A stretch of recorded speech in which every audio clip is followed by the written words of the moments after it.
Did you know, in 1977, Atari released the Atari 2600, also known as the first home console that featured joysticks, game cartridges, and the holiest of holies, multi-coloured games. You're listening to the Xbox Hub Podcast, the official podcast of TheXboxHub.com. For all the latest Xbox news, reviews, videos, and opinions, make sure you visit TheXboxHub.com. But for now, settle down, get comfy, and open your ears for some podcast delights. Hello, and welcome to the Xbox Hub Official Podcast, episode number 28. My name is Gareth Briley, and I'm going to be your host today. And on my virtual left is Mr. James Burks. How you doing, James? Oh, I'm very tired today. I can hear it. How are you? What have you got? What's wrong with you? I think hay fever's got a grip on me. Oh, you don't want hay fever in this climate. No, it's a nightmare. I know. And on my virtual right is Mr. Richard Dobson. How you doing, Richard? Hi there. Good, thanks. How are you? I'm very good. This is your... Have you ever done a consecutive podcast? Yeah, I did 3 in a row about 6 weeks ago before lockdown started. But I remember that, Richard, don't worry. Yeah. It was great having you on. Thank you, James. Thank you. Do you remember that quiz I gave you to really early on? Must be episode number 7 or something. There's a quiz, yeah. And it was, another, I'm not going to mention any names, another podcast has used that quiz this week. A famous people podcast for gaming. I don't know why, it was terrible. I know, no one liked it. Did you use the quiz from somewhere else, or was that your own quiz? That's my worry. That's why I won't be going to the court with it. And also, I'm drinking a beer for the first time on the podcast. It's what it's become. I'm very casual, isn't it? It's all downhill from here now. Oh, it's terrible. Could go wrong. So we apologise for anything that might happen. I'm going to host next weekend. Yeah, good. You're getting downgraded. I will. To Mike, boy. Drinking on the job. Drinking on the job. So, let's go through what we've been doing this week. Richard, what have you been doing this week? Not a right lot, to be honest. I have a quick update on the scores for the Lockdown Cup that my partner and I started last week. And what is a lockdown? Can you give us a little premise of what the Lockdown Cup is again? It's supposed to be just little fun challenges that we can do when we've got a spare half hour, but we've got spare half hours all over the place at the moment, but just to pass a bit of time. And it all started when we picked up a ring toss kit in the pound shop a couple of weeks ago. And we just play it in the garden. But I think last time we spoke, it was 5-4 to Laura. It's now 7-5, to me. And Laura has lost interest in ring toss now. It's beneath her now. Yeah. You have to think of a new game. Yeah. We are. She's just sent me a message saying if she can purchase a dartboard. So that might be the next thing. Oh, that's good. Oh, so darts next week that we might hear. Yeah. Oh, good. Well done, Richard. I bet you... Did you celebrate? Did you walk around the house, do a lap of honour? No, I thought better of it because tensions can be high. Shacked up in lockdown as it is. Yeah. You have to be humble, aren't you? Yeah. For now, I will rub it in when we're all safe and sound. Good call. James, what have you been doing this week? It's exciting times. Well, not a lot, says Richard. But I've been doing a bit more studying of my Korean language. Oh, which we haven't gone to for a few weeks. Go on. No, yes. I've found a new online site which helps you learn the phrases using flashcards called Quizlet. So you put all your words in and the meanings, and it'll test you on it as often as you want it to. Oh. That's quite useful. But other than studying that, not much apart from watching Twitch. What have you got on a phrase before you go into Twitch? What's your phrase you learn? Well, the one that I use most often at the moment is Kyogi Aneo. Periodically analog. Yeah. What does that mean? I mean, I can't remember. Is that actually what it means, or can you not remember what it means? No, that is actually what it means. All right. I've used it a lot in the recent lessons. Wow. Good. So yeah. But yeah, it's getting better now. Now I can do these flashcards. Yeah. But yeah, I've been watching Twitch as well. Which I used to hate Twitch. Yeah. But this week I've been watching streams of Portal 2, SmackDown 2, from a long time ago, on the PlayStation 2, I think it was. I remember that. And Diablo, the original. Right. So that's been different. And there's a reason you've been doing this, though, isn't it? It's not this. Well, I mean, it is the reason why I found them, but the rest was basically doing the Twitch streams. And the main one has done some great wrestling streams and co-op streams. It's just a really good laugh. Okay. That's all you can ask for, really. With Twitch. Good. Twitching and Korean. You've been busy. Well, for my standards, very busy. I've been watching a TV series. It's on BBC One at the moment called Devs. DEVS. And it's by a brilliant novelist and now director and screenwriter called Alex Garland. You've probably seen some of his stuff. He did a film called Annihilation, which was on Netflix, and he famously wrote The Beach, the novel in the sort of 90s, and Ex Machina, which is a film of his.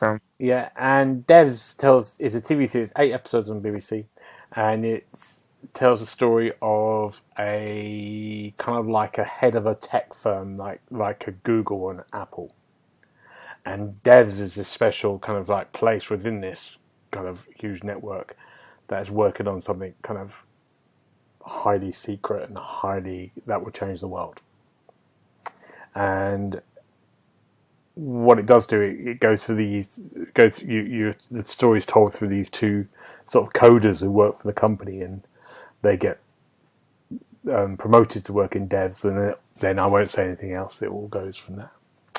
But what Alex Garland is brilliant at doing is kind of mixing kind of great writing. He's a brilliant director, brilliant filmmaker, but also with great sci-fi. He's a brilliant sci-fi writer as well, and it's really good. It's a fantastic series. It's slow. Visually it's stunning, but it's really in because I think last week I talked about In the Loop. And side by side, they're very different, but they're in the same kind of world, that kind of sci-fi novel feel to it. But it's really worth giving it a go, and you can watch them on iPlayer now, all 8 episodes straight away. So give it a go. That's my recommendation. Yeah, well, are you two going to give it a go? I downloaded it today, actually. Oh, I haven't watched it yet. right. What's that show you were watching last week? Was it called Tales from the Loop? Tales from the Loop, yeah. Yeah. It's not In the Loop. I couldn't find In the Loop. And I found Tales from the Loop. You know it's me. I never will get a name right of anything. But I do know this is called Devs. It is definitely called Devs. Yeah, it's not, I can confirm You're that. correct with the 4-letter word.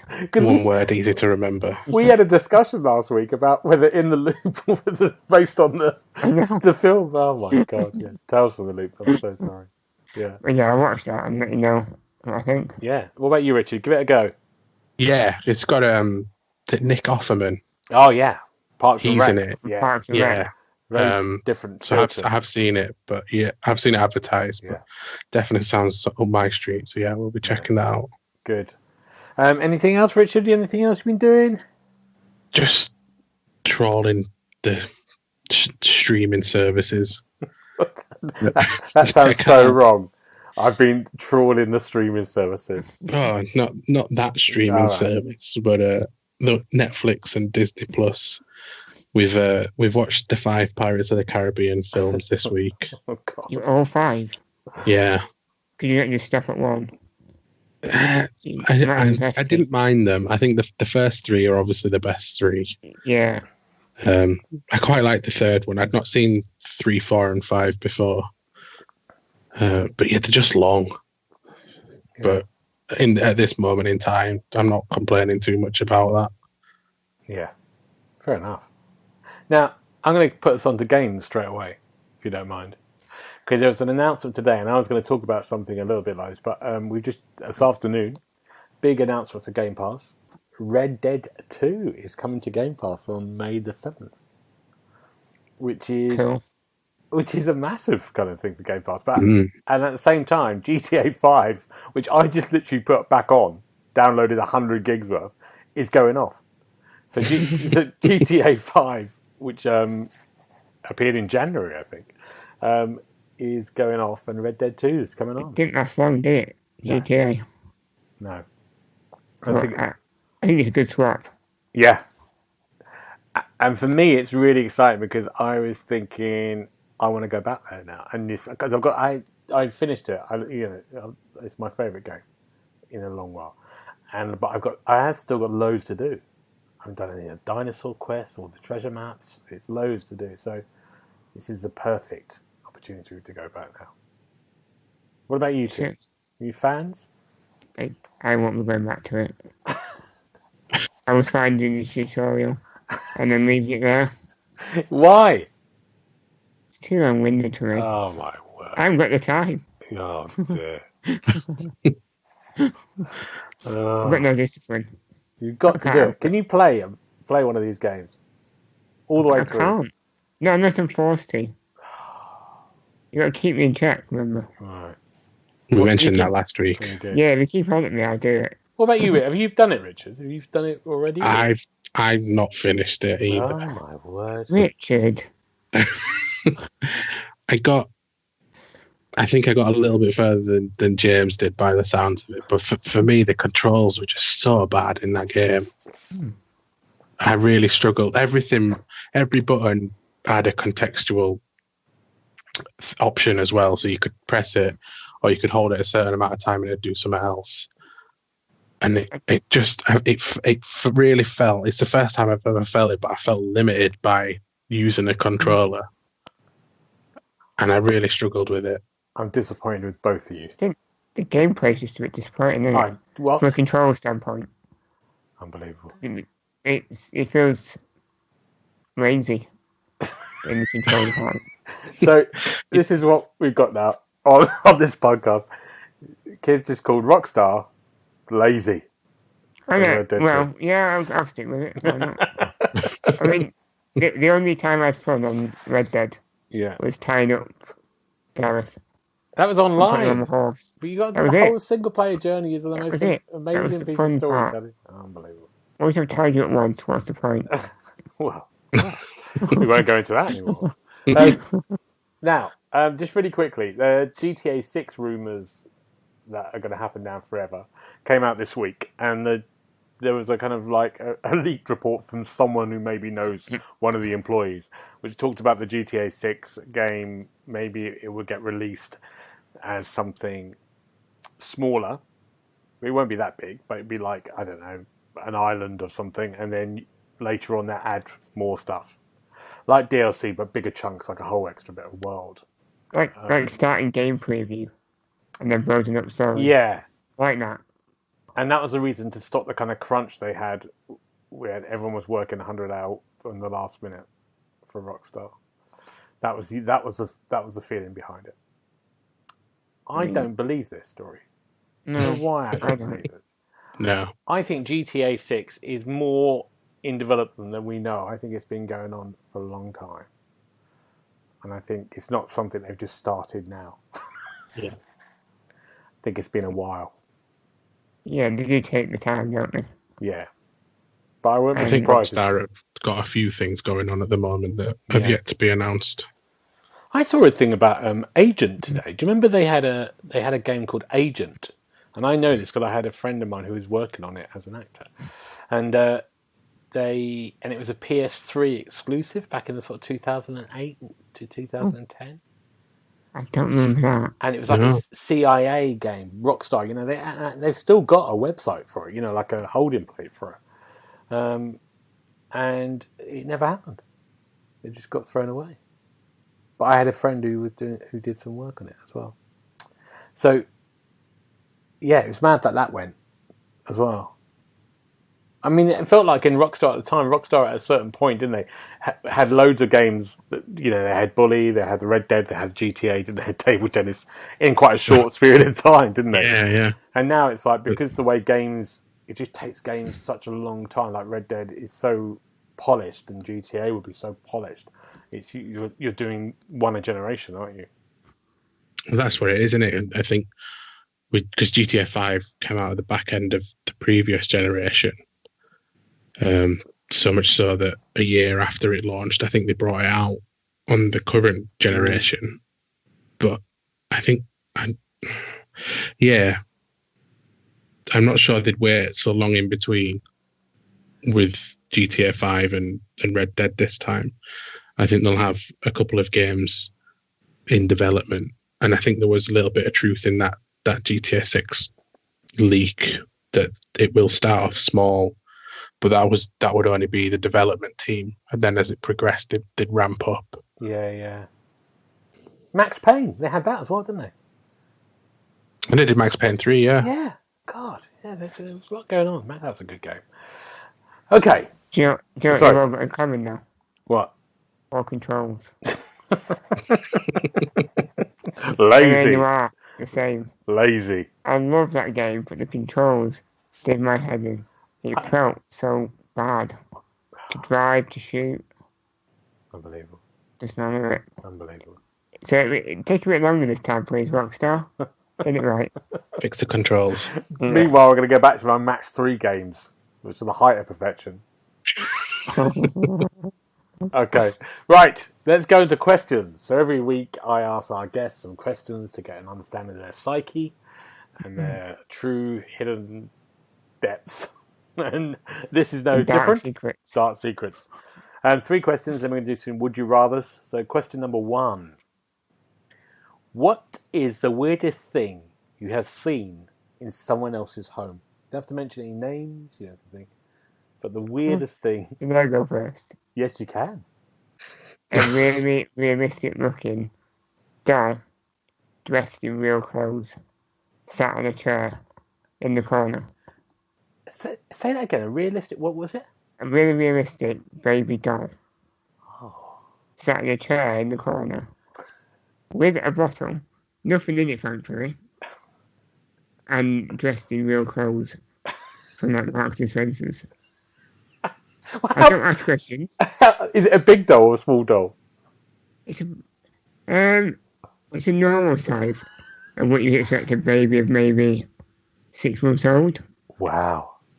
And it's very realistic looking. Wow. Weird. I like that. And I can't ask any questions. And there's no children in the house. God.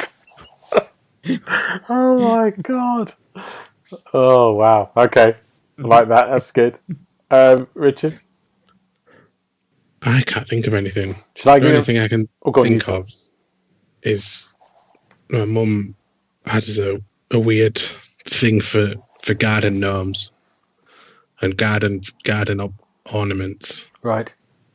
And she likes to collect all sorts, not necessarily just garden gnomes, but all sorts, and they all look awful. I don't know how else to describe them. You've named your mum in this now, Richard. No. But terrible. So these, what's your worst one? Can you think of one that really gives you the shivers? There was one that sticks in my head. There was a frog. Oh. It wasn't the worst one, but it just had these eyes that followed you. So she'd put it in the corner so it could see the whole garden. Wow. And you know when you're playing football in the garden, the amount of times you just want the ball to go over to the frog. Wow. I had a friend who, when I was about 9, who when I went to his house, his dad had a scorpion, a dead one, but it was a real dead one, in a jar on the mantelpiece, like a little circular jar. And we were told you can't touch it because it might reflex still and stab you with its tail. And that scared the life out of me. Yeah, really did. Yeah. Okay, question. The doll. Creepy. That's the doll's the creepiest there. Number 2, on the weird theme still. What would be the weirdest thing you could say while passing a stranger on the street? Now, the reason I say this, I used to have a friend who used to walk past people when he was like 20 and just whisper, "It's not real." And he would just like do it as he walked past, and some people would stop, some people would just look around, up in the air. You know, it was hilarious, like when you do when you're 20. Yeah. The weirdest thing you could say. Yeah. Or the most offensive. I think the weirdest rather than offensive. What about just, I know what you did? Yeah, that would be keep on going. That would be good. Yeah. Yeah, just keep going. I know what you did. Yeah, that would really... Yeah. There was something they've done. They think, oh no, this person knows. Yeah. That'd be great. I like that. Richard? Should try that. I wouldn't say anything. I'd just, as I'm walking up towards them, I'd then just suddenly duck and see what their reaction was. Oh, yeah. Oh, dear. It's like when people stand in the middle of the street and look up. It's seeing how many people join in after something. Yeah.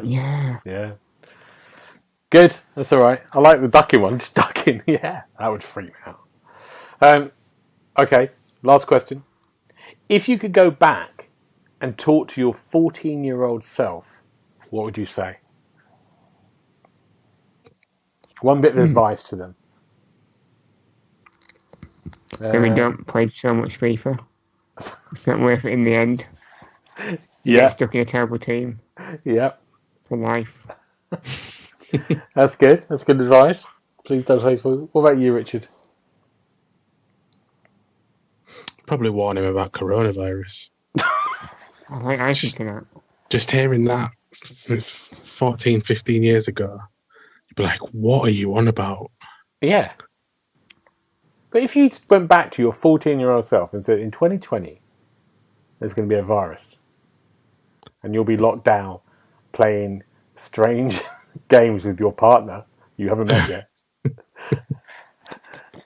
Lockdown cups. You wouldn't take it on board. No. Not a chance in hell. You could start playing early. Oh, yeah. Could. Yeah, that's a good point. Stockpile early, yeah. Get those toilet rolls in.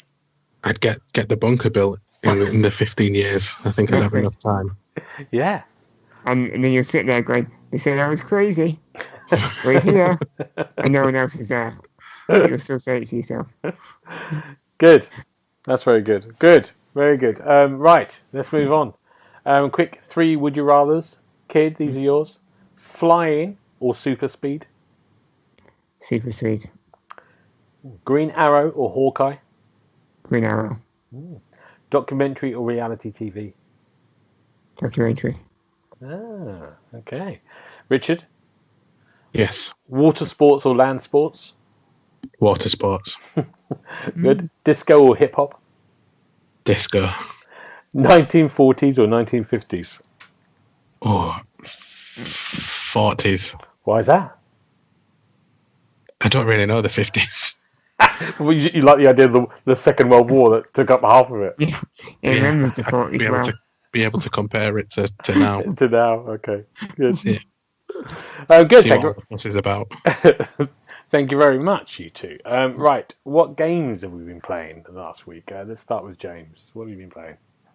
I've played another hidden object adventure this week. It's called The Secret Order Shadow Breach.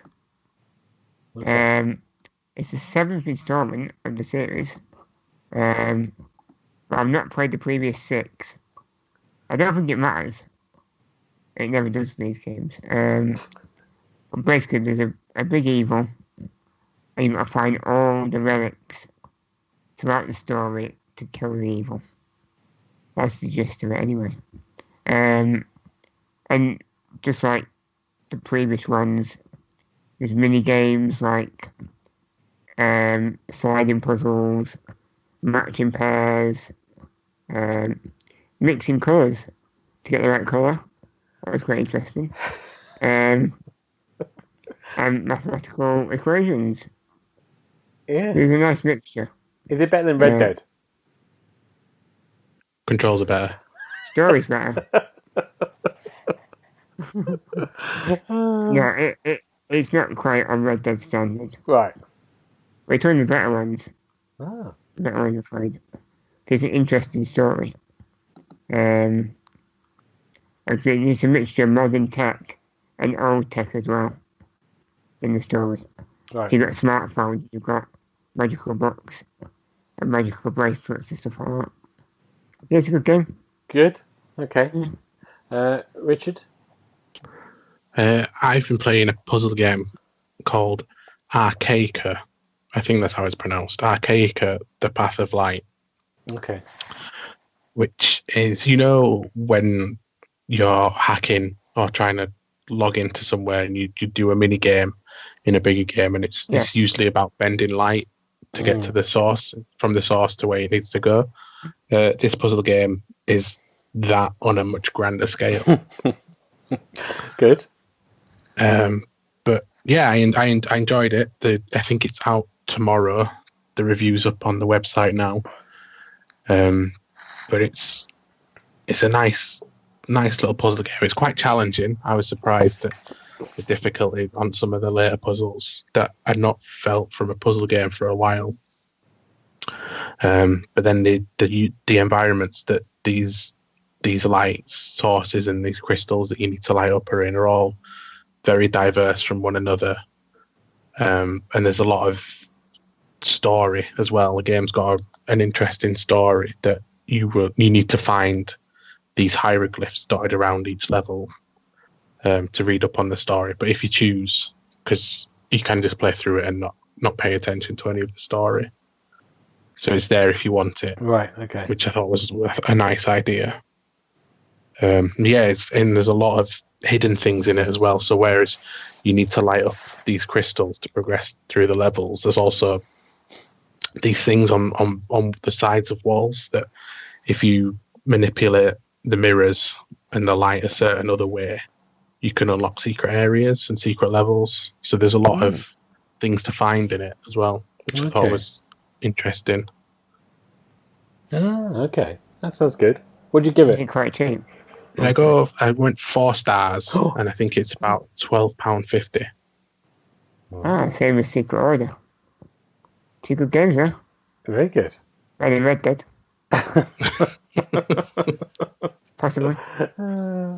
Then I played 2 games this week, and the first is a game called Sunless Sea. And I played Submarina Edition with a Z. I'm saying that. And Sunless Sea is a game that I reviewed, and it's always hard to explain. It's like it's in 2 halves. It's like a choose your own adventure. So you're in a location, and the idea is that 1888, London has been stolen by bats, and it's been taken underground and into this kind of new land where this Sunless Sea is, this massive ocean with all these other islands, this, dark place. And so you're in this kind of, it's a bit like Call of Cthulhu, or that world, Lovecraft world, mixed with kind of steampunk, and then so you have this choose your own adventure thing when you kind of like make decisions. You sort of like go, do I have this crew? Do I make a decision to right at the beginning? What's my purpose? Am I going to find my father's remains out in the oceans, or am I going to go and find the answers to divinity? You make all these decisions, and then the second part of the game is like a top-down thing when you're in the boat and you're traveling out to sea. But you've got a crew, and you've got rations, and you've got fuel, which is limited, and you've got to keep an eye on all that, and you've got a terror meter as well, which is really Lovecraftian. So you'll meet creatures and things out in the sea that you might have to battle that would build your terror up. If you run out of rations, you have to draw straws to see who's going to get eaten. If you run out of fuel, you have to sort of like pray to the gods. And hopefully you might get some luck and some wind might come and take you to shore. But it's all that kind of choose your, like that D&D kind of like it's taking chances all the time. You have choices that are a gamble, whether they pay off or not. But what it does do is that you die. You will die. Whatever happens, your character will die. And then when the game starts, you choose a new character, but you can take on the inheritance of that person. That makes sense? You can take on some of their, if they've money, you can take off 50% of their money. You can take on their story as well. So you've got and then some of that world you've explored already. So what's really nice about it is that one of those games, when you first start, you go, oh my God, this is so much information. I don't know what's going on here. This is really hard. And then you die and you go, oh, that was quick. And then you start again and then you realise you're part of this huge, large kind of narrative. And all these little characters are little bit players, really. Rather than the game normally, your character is the main thing, isn't it? And the world you're walking around you. The world and the kind of like this thing is the big thing, and the characters are all little kind of sub players, really. So it's kind of very interesting when you die and you take on another character and you see what you can remember. I mean, you can choose to just start again if you wanted to, but the most exciting thing is like building on this kind of like ancestry in one way. And I really liked it, and I still really like it. I reviewed it. I think I gave it 4, but it's something that you kind of go, I think I'll go back for another go here. And the submarine edition is an extra bit which you can go to the sort of the south of all this place and pick up a sort of submarine and go under the sea as well for more stories. But it's hard as nails as well. But it's really good, really, really good. And for sort of like D&D fans, those kind of like, I think it's a kind of must get, really. Yeah, there you go. That's that one. It's on the sea. Sounds good. Yeah. Do you say you'd reviewed that already? I've done it already, I think. I think it's out. On Tuesday, maybe. That was the embargo. Yeah. Oh, okay. Yeah. Any others? Have I got another one? Played a bit of Mario Kart this week. On what? Mario Kart 8 on the Switch. Ah. Good. Well, it's the first time I've actually loaded it up since I bought it about a year ago. Brilliant. I spent an hour on it, and I think it's brilliant. Good. With Mario Kart, you're going to have fun. Yeah.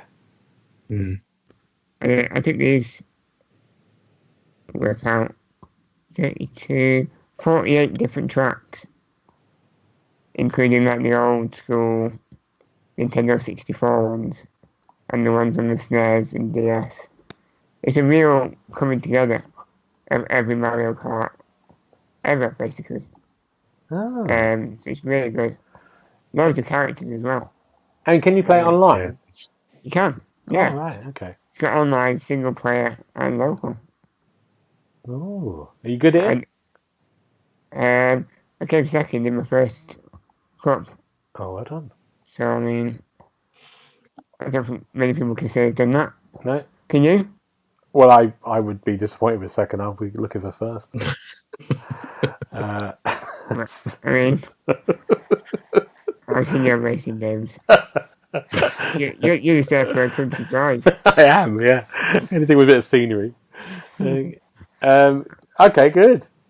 That's good. The other game I've got is Deliver Us the Moon, which is out today. And Deliver Us the Moon is a game I saw back in January for an event, like a preview. And it's been on the PC since, I think, 2018 or maybe 19. I think it's 18, actually. And then it's this story where it's set in the future and the world is like a dust ball and it's, becoming inhabitable. And they learnt to mine the moon for helium, which was helping the world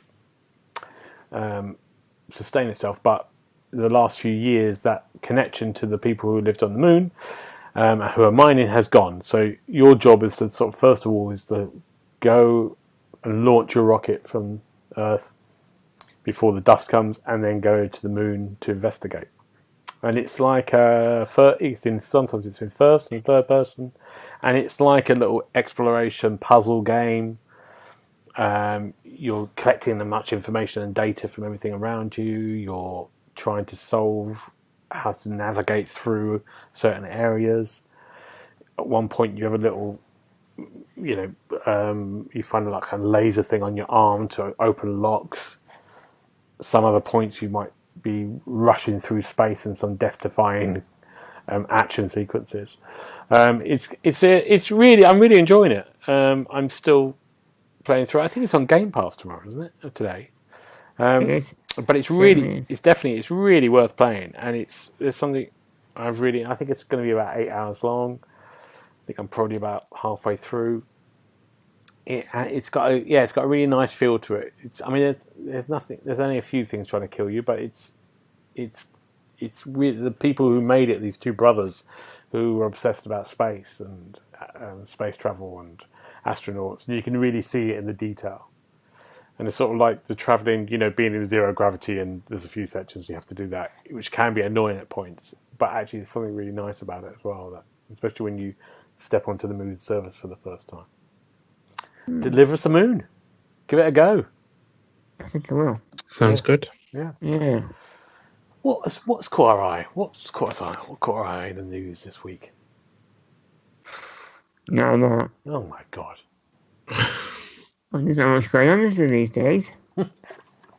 Phil Spencer today said there's going to be a lot of Xbox One stuff coming out very soon.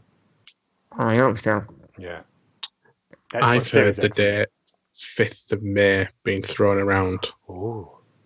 I'm not sure how true that is or not. Yeah. But yeah, it sounds like they're trying to, from what I've heard, that they're trying to plan an event sort of before what would have been the traditional E3 slot, where they're going to announce some games. And the 5th of May is what I've heard being thrown around. Okay. I figured they would do something like that. Yeah. Because they'll have a lot of trailers, perhaps, won't they? Yeah. And nothing else. They might like to give us release dates as such. Well, it's really interesting now, because normally before E3, that we've had loads of games leaked already. Leaked, yeah. And like Assassin's Creed always comes out in like February or something, doesn't it? With and it always says it's a leak. We all know it's Ubisoft just saying here it is. Yeah, getting the hype ready. Yeah. And but there's been nothing, has there? We've had nothing at all. Oh. So it's going to be interesting. It's good though, it keeps our expectations as well. It does, but maybe my worry is there is nothing. Well, I mean, you've never got a Gears 6. Yeah. Or another Gears spin-off. There's nothing at all, because nothing can get finished. Gears mixed with racing. Oh, yeah. Did you know, I was looking at this today, when I do the fact at the beginning of the podcast, I was going to do something about the Amiga PC thing. Oh, yeah. And Amiga had the two biggest games, which I think were Sensible Soccer and like Cannon Fodder. Do you remember Cannon? It was like this kind of army thing. It was like a shooter. And they did a combined thing where they put Cannon Fodder and Sensible Soccer together. Brilliant. Yeah. Soldiers killing each other while shooting a football. That's what they're doing these days. Yeah. Mixing games together that they've already made. Game mashups. Game mashups, that'd be good, wouldn't it? We need that.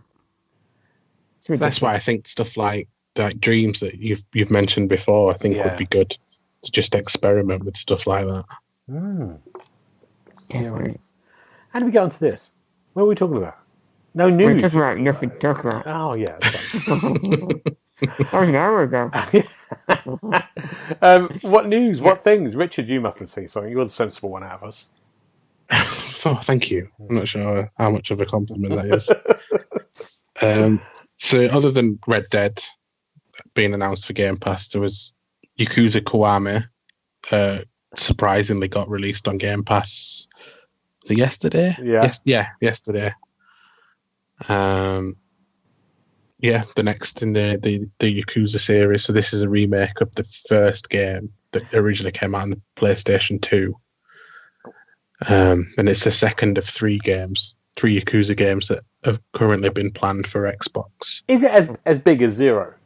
No, this one's a much shorter one. And as I realised, I played the first hour yesterday, and I was thinking about this, and I've always recommended Zero as the best place to start, but you are jumping into a 150, 200 hour game there. Yeah. This one's much shorter, and I think it's much easier to sort of wrap your head around. Oh, okay. Right. But I think I just recommend Zero because that's the one I played first, and then playing Kiwami originally when that released on PlayStation 4 gave me a very different perspective than it would do if I played the Kiwami first and then went back to Zero. Okay. But yeah, that's on Game Pass now. Good. And good game. I saw something which I think was on the Xbox Hub. And there's a game that came, I think I might have reviewed it actually, called Observer. Had the late Rutger Hauer playing the lead role. And it's a really good kind of like cyberpunk game that you should check out. But they released a trailer, they've done a redux of it with some new story for the new consoles. And they've done a trailer for it, showing it off. And oh my god, it looks good. Have a look at the trailer if you get a chance. Go on the Xbox Hub site and you can see it there. The character model looks great, doesn't it? Amazing. Yeah, and just the colours and everything else. It's a really good little showcase. It's interesting that that's come out. It's the only thing that's come out. I missed it the first time around. I've heard of Observer, but I thought it was something completely different. It's a brilliant kind of... Yeah, I think I might give it a 4.5. I really loved it. It's really like a kind of dark Blade Runner type story. You sort of play as detective, and the way you kind of like trying to solve a murder, you can sort of jack into some of the into the dead bodies, through their brains, and then you find out what's happened, and you're playing that as well. It looks great. Have a look at it. It's really worth seeing what the new console's. So is it just a reboot of it? I think it's a remaster. Sorry. Yeah, remaster. The first remaster. The first of many, I guarantee. Remasters. That didn't come out long ago, did it? I can't remember that long ago. No, it was 2 years ago, 3 years ago, maybe. Christ, we're already getting remakes. Absolutely. I mean, it looks great, but come on. I know we're going to get loads of them. Full game. Loads of them. Yeah. Oh, nightmare. Everything. Creatures of habit, though, aren't we? Yeah, we are. Yeah, we'll probably end up all buying it. Oh, Jesus. That's depressed us already. Right, what else have we got? There was a release date announced this week for Beyond Blue, which is like an educational exploration game. And that's supposed to be coming out on June the 3rd, I believe. Yeah, June the 8th. June the 8th. Yeah. And that looks lovely. It is. You dive in the water, don't you? Yeah, I played it at one of the things we went to, the big, what's it called? EGX? Maybe that? Yeah. Yeah. And it's really lovely. You're underwater and you're exploring. I think it's done with the Blue Planet. Yeah, it's an actual content from Blue Planet 2 in there. Yeah. Which would be quite cool to see. Yeah, it's really good. It's an interesting game. It might not win Game of the Year, but in interest levels, I think it's definitely piqued my interest. Yeah. Because it's been coming for a while. It has. Then I see a lot of people getting excited that there's finally a release date for it. Yeah, and it's going to Xbox, PC and PlayStation 4. So we can all join in together. It's quite slow. As you can imagine, being underwater swimming. Yeah. But you're learning that, hopefully. Absolutely, yeah. Absolutely. And it looks very chilled. It's really chilled. Yeah. Perfect. What can you ask for? What more can you ask for? I had a look at, there was a thing this week that for the PCs that showed that the Microsoft Flight Simulator game that looks amazing. We've talked about it before. It just looks amazing. It's a 150 gig download for the PCs, which I imagine it must be around the same. For the Xbox, it's going to be around about 100, isn't it? That would be the biggest game on my hard drive, if that's the case. Is there going to be, because the games that come out are going to be of that standard, aren't they? Are we going to have a problem with space straight away? And then we talk about the memory card. We're just going to have like 10 games on our hard drive, and that's it. If that, you've got to think about space for updates. Wow.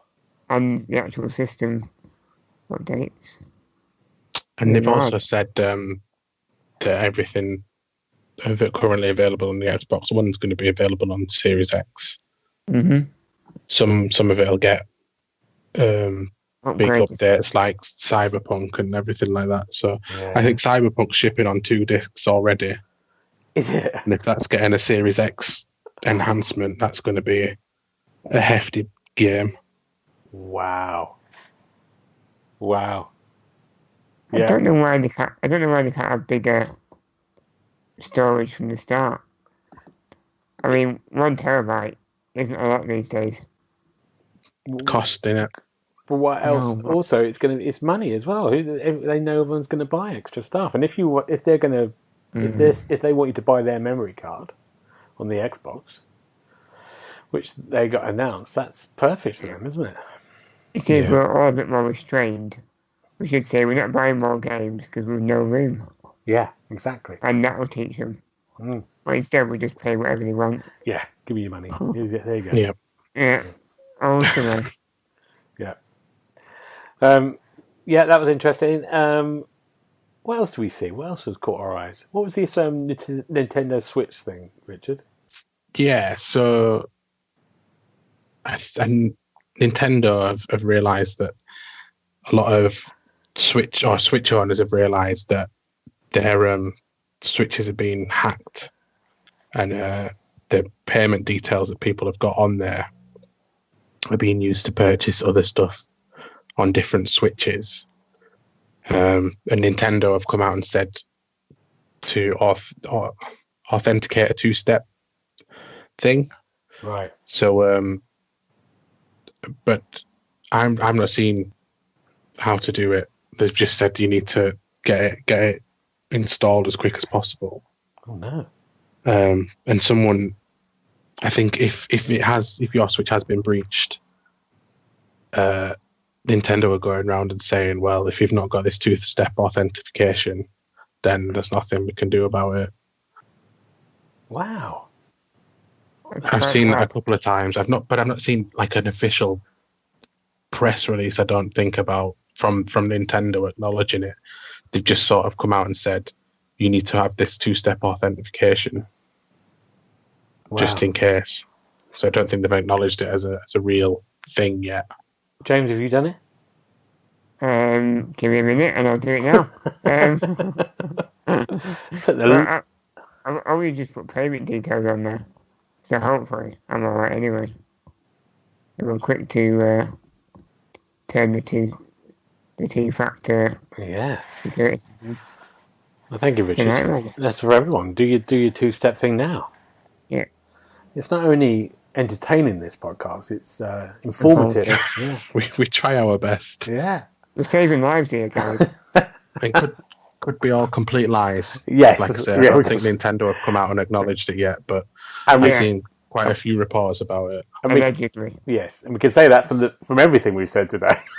Yeah, everything we've said is just complete lies. Could be. Apparently, Red Dead 2 is a really good game. Yes.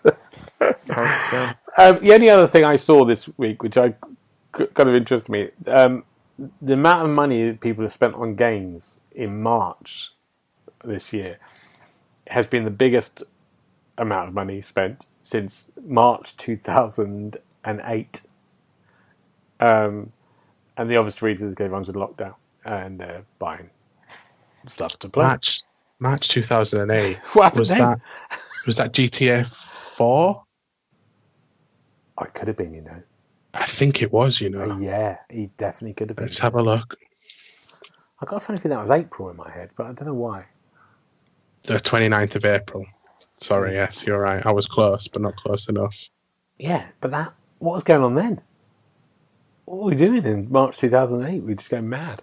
But it does make you think about kind of like games that were pulled from that time. Delayed from March. All those games that were meant to be coming out then. They would have gone. If you would have had a sort of like a Watch Dogs game now.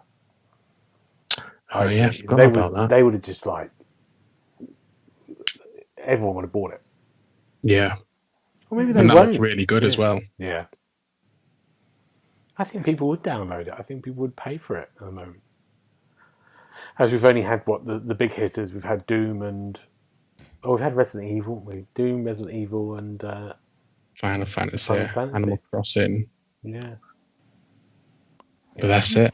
I think they were the only ones that managed to stay around. And that's it now for a long time. Yeah. Yeah.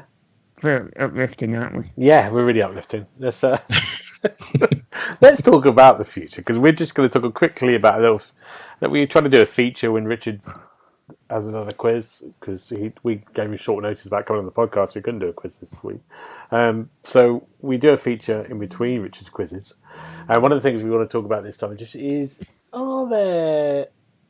So we know that there are games that we know famously games that have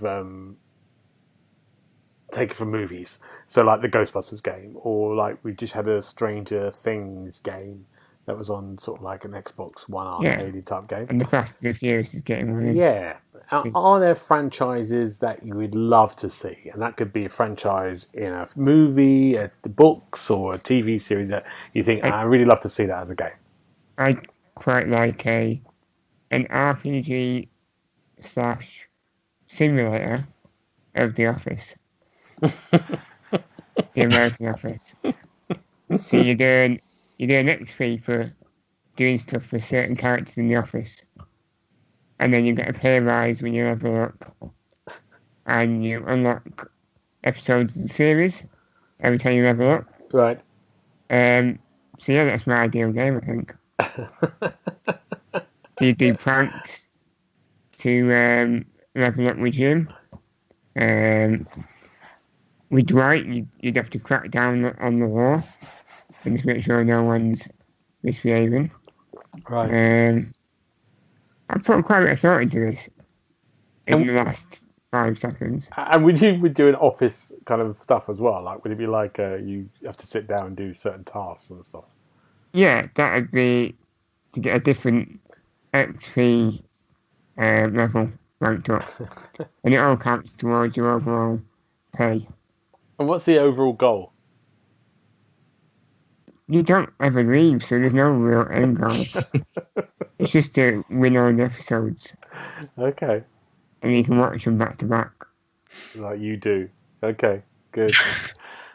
I like that. Richard, have you got one in your head? Yeah, I have. I feel like James has stolen my thunder a little bit here, because when you posed this question to us earlier, I was racking my brain for something, and the first thing that popped in my head was Lost. But then I remembered that I had a 360 and PlayStation 3 game I had repressed. Yeah, so bad. But then I was also thinking along the line of sitcoms. So I had a few ideas of maybe Friends. If you did Friends as like a Sims experience, where you try and recreate classic episodes, or you get given one of the episodes and you need to act it out as a sim. Wow. Also, Brooklyn Nine-Nine is an LA Noire type game. Okay. And Parks and Rec as a management sim, similar to what James has just suggested for The Office. They were the 3 that I came up with. I like these, yeah. You two are good. You should make some games, Richard. Yeah, you should. It's really interesting because I think we've got to a point now. I think in the olden days, you would always try to get, when games come out, they would always try to, if you can make a game and get a movie franchise, you're going to make a lot of money straight away because people will buy the game, however bad it can be. And the classic Atari game E.T. was the worst game in the world, in 1982. And it killed the video game market. Yeah, and there's that great documentary, if you ever see, about them burying in E.T. Yeah. And then you always kind of like, you had things like, what's a really bad one? I can remember some really bad ones. There's James Bond games in there before the GoldenEye, and always the Batman games weren't good before the Batman games we've got now. The Batman games were terrible. But now we've gone the other way. Is like with The Last of Us being made into a TV series, and I think The Division is also. I know that started off as a novel, is getting made into. So games become the kind of influence, that will probably launch other stuff, or launch books, or launch a film or a TV series. We've got the Uncharted film coming out next year, maybe. We'll definitely be refilming again next year. But I was thinking of things like, the children's books, The Lion, the Witch, and the Wardrobe. They've never been books, yeah. They've never been done, have they? They did the film. They did one of them based on one of the films, I'm sure. Yeah. Did they? Chronicles of Narnia. Well, that's gone. That's ruined. Watership Down. Would that be a good one? I think they've done that. It's called Hunting Simulator.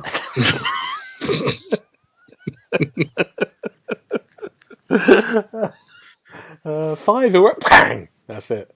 Where are you? Oh dear. Okay, that's ruined my plan. I think Watership Down would be good. You're a rabbit. You kind of have to go through and work your way through. You have to go across the countryside. You two are not convinced, are you? No.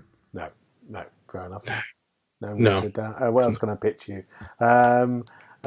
Monkey tennis. No. I'm in. You're in. Good. I'm trying to think what would be a good one now. What's from a recent? What about a Jack Ryan kind of one for a game? Because I don't think there has been a game that goes back to that Rockstar one of Agent, about really being a kind of CIA, that kind of office work. Was it the Jason Bourne one? I feel like there was a Bourne game that was a spin-off. There was. But it didn't have that kind of strategic stuff, did it? I think.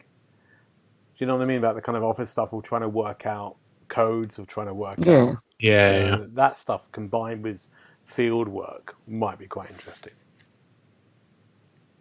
You're not convinced? Yeah. No, I am. I'm just thinking of... they did a Minority Report one as well. There was, I think, some sort of sequel to it. And I never played it, but I think that might have been based on the premise of the film. Right. I think it was supposed to be along those lines, that you were investigating these murders before they happened, so you had to do all that work before you would then go out into the field and try and stop it from happening. Okay. So it's you're not saying no straight away, Richard. You're saying maybe I think about it. We'll get back to you. We'll give that one a look. If anyone else is out there who was interested in a Jack Ryan franchise or Watership Down simulator, please don't encourage him. Okay, right, we're going to wrap it up. Now, what are we looking forward to in the next week? Nothing. Nothing? No. What about you, Richard? Probably just playing a bit more Yakuza Kiwami. I'm not going to lie and say something interesting. Dear me.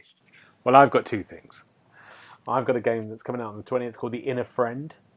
I've actually done a walkthrough for it completely and played and write the review as we speak. That's something to look at. It's coming out on the 28th. And it's like a psychological kind of horror game. You're going through the inner workings of someone's childhood memories. Very abstract, really interesting to look at. But more on that next week. And PUBG fans, I know you two are PUBG fans. One or the other. Season 7 starts, I think, next week. It's not that exciting. Well, you say that. There's the snowy map that I've forgotten the name of, the new one. It's got a bit of an overhaul. Yeah, it's got an overhaul. And you've got trains on there. Trains.